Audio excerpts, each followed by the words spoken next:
теперь расскажу, как я рассчитываю ширину паспорту при условии того, что я этот квилт, эту картину буду натягивать на подрамник.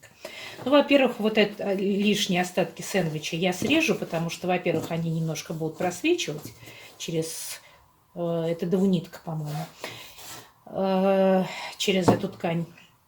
Во-вторых, здесь уже не нужен, в общем, такой безумно толстый слой ткани, но достаточно толстый он все-таки должен быть, чтобы при натяжении вот так вот край не волнился, не шел волной. Я, значит, рассчитала так, что я не буду делать скрытый шов вот такой. Я просто буду накладывать в стык вот так постепенно. Ну, я в других своих видео это показывала много раз. Постепенно, значит, широким зигзагом выровняю такую постепенную плавную границу, сделаю переход от светло-светло-зеленого цвета. Здесь я немножечко покрасила акрилом. И широким зигзагом я этот переход размою. И вот так у меня будет на бок уходить паспорту. Здесь ширина 2 сантиметра. Здесь, значит, я рассчитываю тоже, сколько мне нужно до конца, при условии, что еще листья будут выходить на паспорту. И здесь примерно сантиметр на вбивание мебельным степлером. Так что где-то 8 сантиметров мне потребуется паспорту. Вот, и сейчас я к этому приступлю.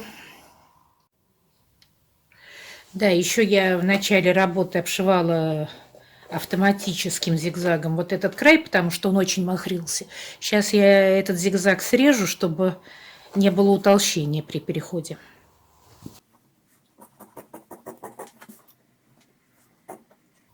Эти листики еще не пришивала, потому что пришью их сверху на соединение паспорту и картины. Вот специально оставила вот так.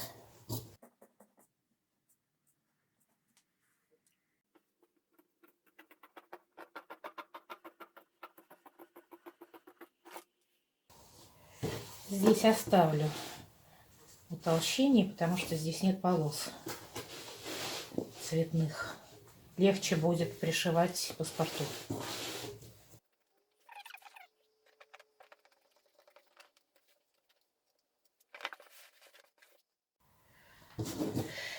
Вот, я положила сверху паспорту, где-то с захлестом 1, ну, может быть, 1,5 сантиметра.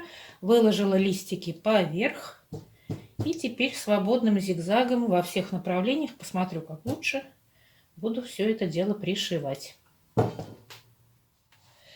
Алгоритм пришивания у меня такой. Сначала для облегчения процесса я прошлась просто один раз вертикальным зигзагом вот здесь в промежутках между листьями, чтобы, ну, просто прикрепить начерно.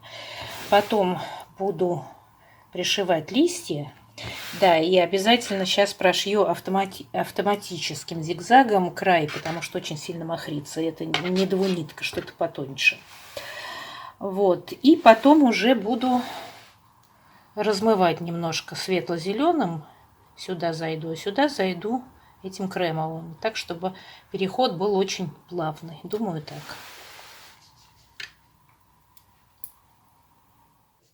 С двух сторон прошила пока только кремовым зигзагом. И видите, вот уже натягивается сильно. Потому что, конечно, всегда ужимается при такой стежке плотной. Поэтому сейчас я это разглажу. Потом пришью таким же образом вот эти части. И потом еще пройдусь светло-зелеными нитками сюда на края, чтобы перемешать по цвету границу. И гладить надо обязательно через мокрую тряпочку. Так прямо идеально разглаживается. Сейчас листики выпрямлю, потом буду их пришивать. Вот так.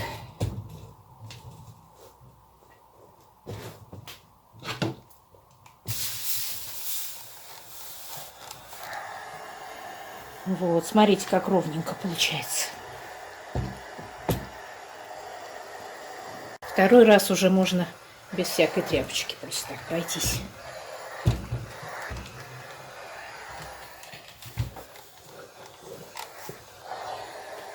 Вот. И прямо все идеально разглаживается.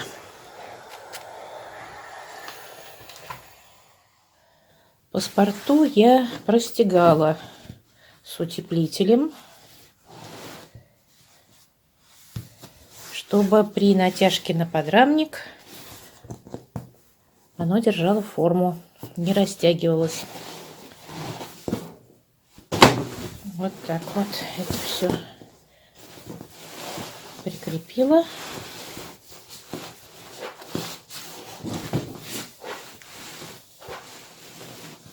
И теперь это достаточно прочная конструкция.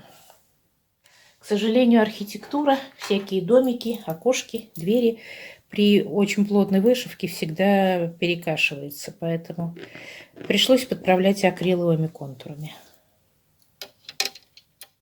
Размывать зелеными нитками на паспорту не стала. Мне понравился такой переход. Мне кажется, это достаточно. Просто немножко кремовых ниток на зеленый фон, и все. Такой кружевной эффект. Края травы нижних части немножко подправила карандашами и маркерами, чтобы зеленое не сливалось с зеленым. Ну, буквально тоненько контурами.